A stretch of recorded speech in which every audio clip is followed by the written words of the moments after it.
Hey, was his. Can you hear me? Sorry, you're the only one I see typing. And yes, people are getting to leave. They've been able to leave, as far as I know.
Wacky, hey, love.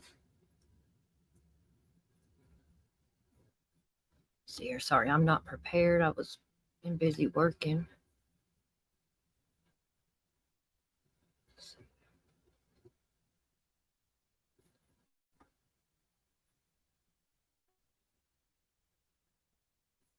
I'll put up the live footage because there ain't no audio.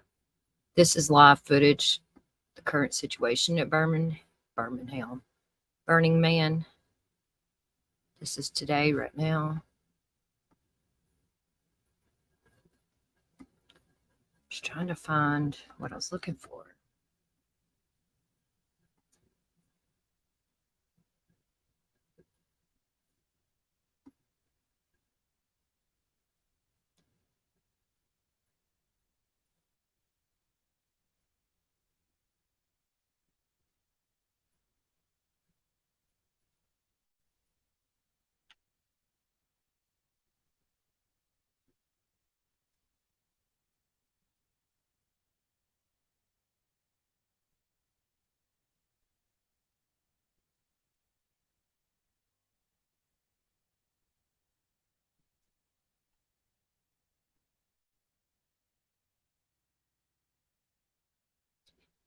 Oh, you got a day off? I haven't really been going live, Wacky, like live. I mean, I do every day for summer, but it's not a normal live. I just want to keep her name and face out there without all the bullshit, you know? Poor baby girl. All people want's fucking drama and talking about each other, and it's bullshit.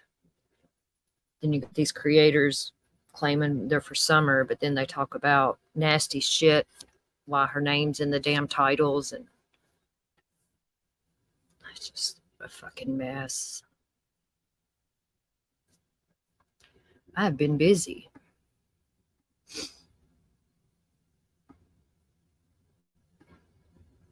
Okay, let's see. A couple clips I'll play here.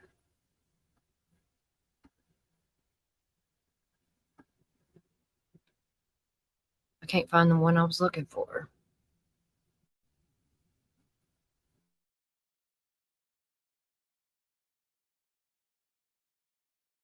On the escape from Burning Man, Chief National Correspondent Matt Gutman is near the scene in Wadsworth, Nevada, with the latest for us. Good morning, Matt. Hey, good morning, Michael. Right now, there are thousands of vehicles snaking their way out of Burning Man after those monsoonal rains over the weekend turned the event into a giant, mucky slip and slide, with event goers told to conserve water, food, and fuel, and at one point asked to help clean around the portable toilets. Overnight, event-goers burned the giant sculpture of a man, marking the end of the Burning Man Festival and the start of the slow exodus from Black Rock Lake after thunderstorms transformed this makeshift city into a land of muck and mud. Those monsoonal rains changed everything, turning this lake bed into a mud pit that trapped everything. But now it's dried out enough that you see this mammoth line, that exodus, RVs, cars, trucks. It stretches for almost a mile and a half. Event organizers asking attendees to consider delaying their departure until this afternoon to prevent more congestion. But after a weekend of ankle-deep mud and dwindling resources, Many eager to swap this lake bed for an interstate home. So how was it? Like Mad Max. No public announcements, no infrastructure, no information. Siblings Jared and Harley Goldberg documenting the rough past few days, watching cars spinning out in the clay. We attempted to leave Friday at sundown. And it's now 5 p.m. Monday. We're Monday. just getting off That's the how dirt long it road. took. Some event goers duct taping shoes, others wearing plastic bags, many just going barefoot. We're walking miles now. We got, I think, 5 more. We just didn't know how deep the water was, but once we got moving, we just concentrated and made our way out. We just hoped there wasn't going to be any more rain or we would get caught in the dark because that would be kind of dangerous. Grammy-winning DJ Diplo trying to make his exit from Burning Man, hiking for miles, leading a group of celebrities out of the mud. Cindy Crawford and Randy Gerber and Chris Rock, Kaya Gerber, Austin Butler. Chris Rock was kind of pacing with me, and we just got to a truck that was stopped for a second. They're like, "Oh, Diplo, we love your music." So we had like 10 of us jumped in the back of this truck, and we took us the last 2 miles. Now, authorities say they're still investigating the death of a 32-year-old man over the weekend. That is a massive cleanup begins. Thousands of event goers actually staying behind to help clean it up. And on the way out, we spoke to so many folks who said they were actually satisfied with the event. They enjoyed persevering through that adversity. Some of them said, however, next year they might not come back. Hi, everyone. George.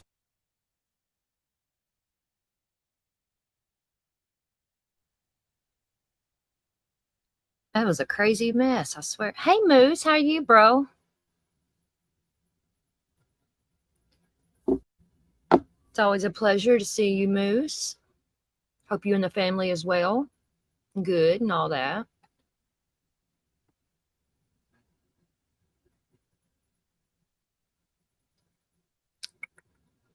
Let's see.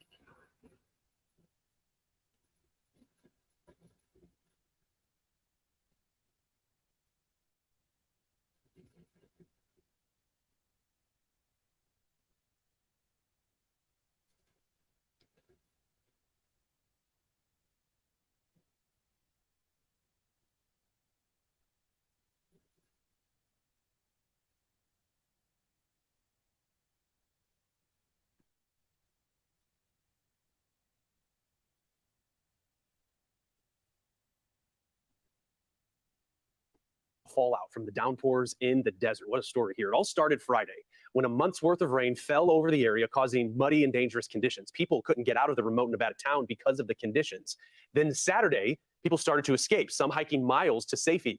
This includes celebrities like musician Diplo and comedian Chris Rock. Sunday, thousands of festival attendees were still trapped with entry and exit points closed. Some had to start rationing water as a result. And then finally yesterday, conditions, they began to improve. They improved enough for the mass exodus out of the Burning Man Festival to begin. And that's when we bring in Fox Weather's Max Gordon from Nevada, where people are still leaving. Max, amazingly, they didn't let all this stop the celebrations because the effigy was burned last night. Yeah, the party went on. They burned the gigantic wooden man last night at 9 p.m. But now it's time for a lot of folks to go home. You can see many of them traveling along the highway right behind me. We're seeing kind of waves of muddy RVs and vehicles driving on out of the Burning Man Festival now that the roads are dry enough to drive on. The airport at Black Rock City, of course, the temporary encampment for Burning Man, the airport's now back up and running as well. So people trying to get out, though, they have had quite the traffic jam to contend with, up to a 7-hour trying to get out of Burning Man right now. You can actually see the line of cars from space. Some pretty incredible images there. Now this after tens of thousands of people were stranded over the weekend due to rain. Flash flooding, closed roads, made for a really sticky, messy situation there in Black Rock City, the temporary city that pops up during the Burning Man Festival. The Pershing County Sheriff's Office confirmed that they are investigating how a 32-year-old man died Friday during the rain event and that the rainy conditions hampered the investigation. The Sheriff's Office says no immediate cause of death was determined after interviewing witnesses and medical responders, but an autopsy toxicology report is still being processed. While some continued their Burning Man experience, as you mentioned, their celebrity DJ Diplo and comedian Chris Rock, they decided to walk out, and other attendees actually did the same, not knowing how long they might be stuck in a lake bed known as the playa.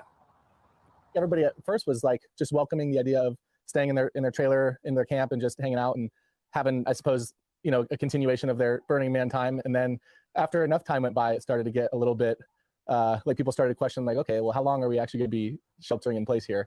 And that's when, you know, we ultimately made the pretty quick decision to exit and walk out.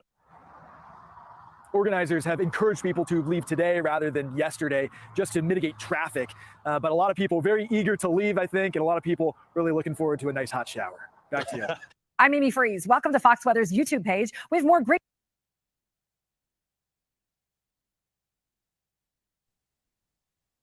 It's a muddy mess. I can't believe people is actually just out. I guess they ain't got no choice but to walk in the mud. But that mud is so nasty. Like I said last night, you know, people has to be shitting and pissing in the ugh. And that ugh. Oh my God. Could you imagine the stank? I know it stinks there. But look, a lot of people, I guess this is the man that they burned in the background there. What's up with the rabbit?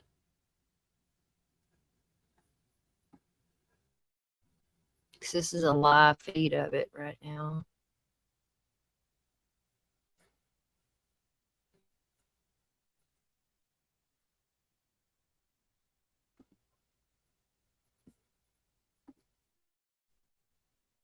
Can't find what I almost want.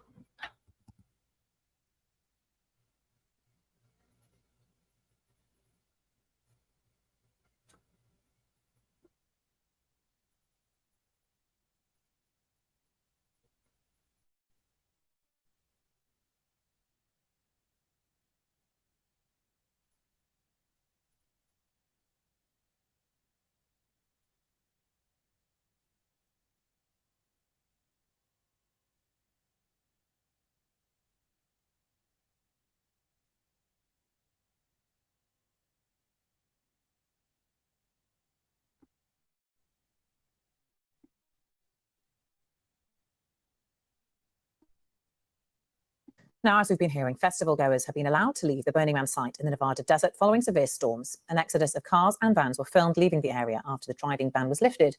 Rare rainstorms flooded the campsite, leaving 70,000 people stranded. Some attempted to walk nearly 10 kilometers, that's 6 miles, to the nearest road with plastic bags on their feet. Well, Helen Ficcirilli is a former director of Cloud Spotting, a music and arts festival which took place in Gisborne Forest in Lancashire. She explained how festival disasters could be avoided. I do sympathise with them. It's very easy to look from the outside in and to see glaring mistakes that they should have really tried to put some contingency plans in place for before the event took place. Yeah, there is some glaring sort of mistakes that they've made. Such as? Really they should have thought about if there was an emergency exit required, how they would be able to transfer all the people off site. I mean, bad weather is something that we have to deal with quite a bit in Lancashire, but it's not the only thing that you have to plan for in contingency for the part that you might have to evacuate the site, which it looks like happened there. Also, because of the large amounts of people, there is this element of welfare that the organisers would be required to look after. You buy a ticket, you attend an event, you come under the care of the organisers. You expect to be looked after. I mean, to hear stories of people sort of sitting in this huge caravan of cars for hours and even days before they can leave site. I mean, surely they should have been planning for, or just had it in their back pocket, some kind of get out of jail clause that they could have used just even to look after people. Even the slightest thing, even just informing people makes them feel valued and like that they're involved. And this sort of lack of information throughout, it's just not very good, really. And also, we've heard stories of people running out of food and water because obviously they were there for longer than they planned. And the point of this festival as well is that you bring everything yourself, isn't it? So actually, there aren't those facilities on site to feed people. And that's caused huge headaches and stress for tens of thousands of people as well. Yeah, and sanitation, you know, we're very used to being looked after when we come to an event. So although it says bring everything yourself, you do expect there to be a level of, you know, fresh, clean water, sanitary facilities, that sort of thing. And we're not...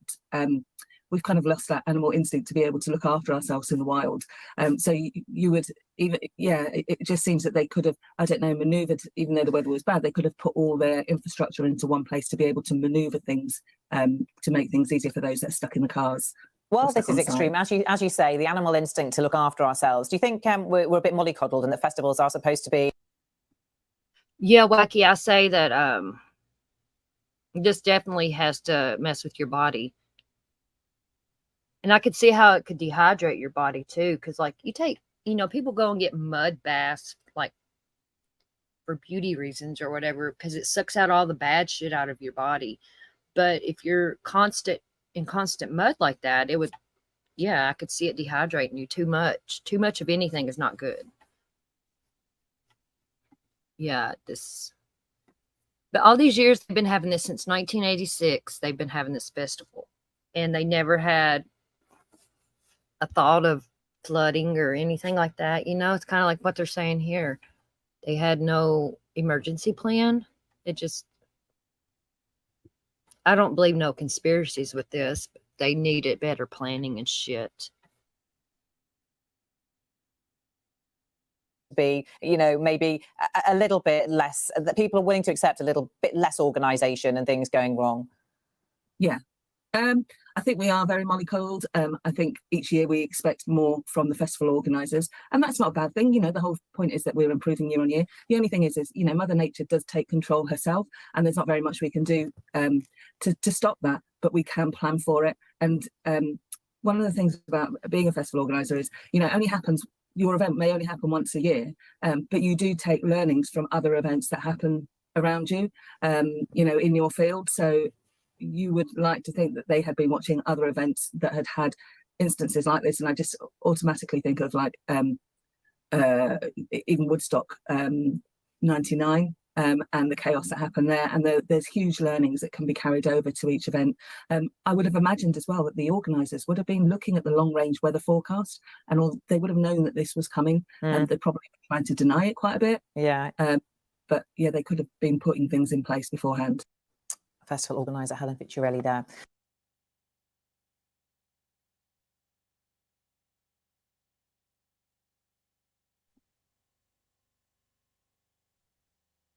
I can't find the one I was freaking looking for.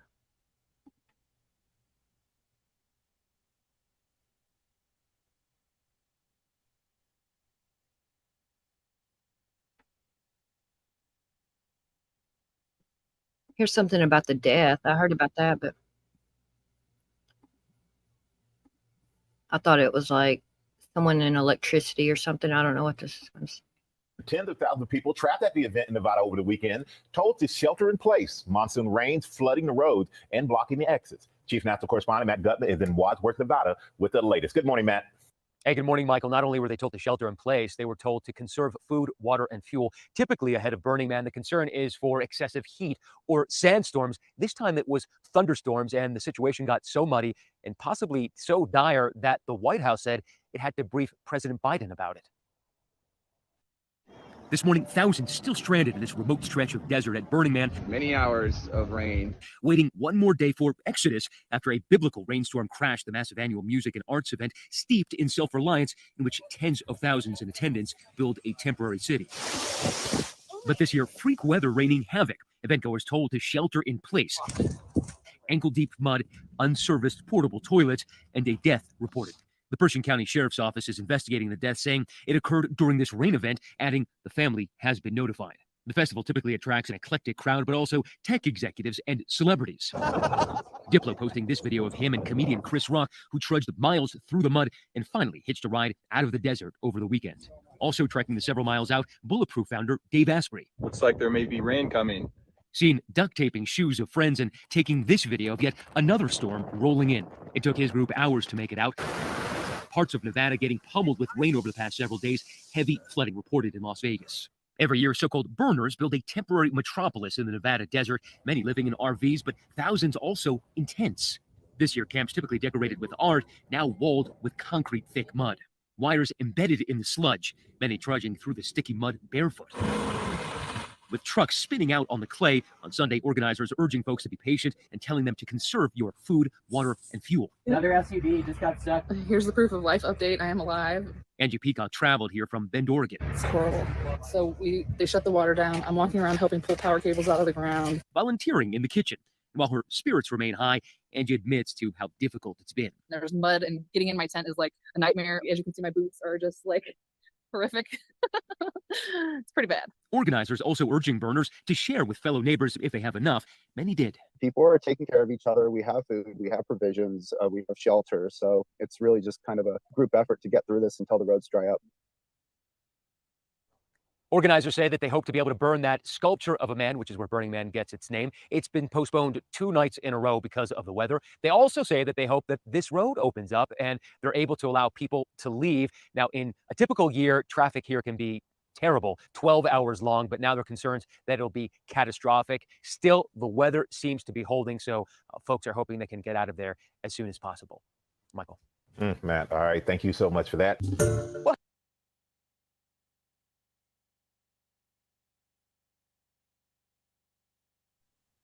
I was trying to find a video of where they burnt the thing last night.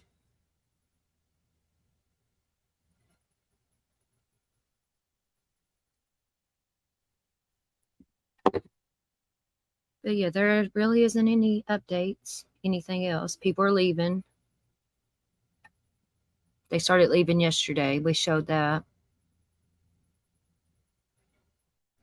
And that's about it. And I think I'm going to end it as there's nothing else. And I don't like just being on here talking.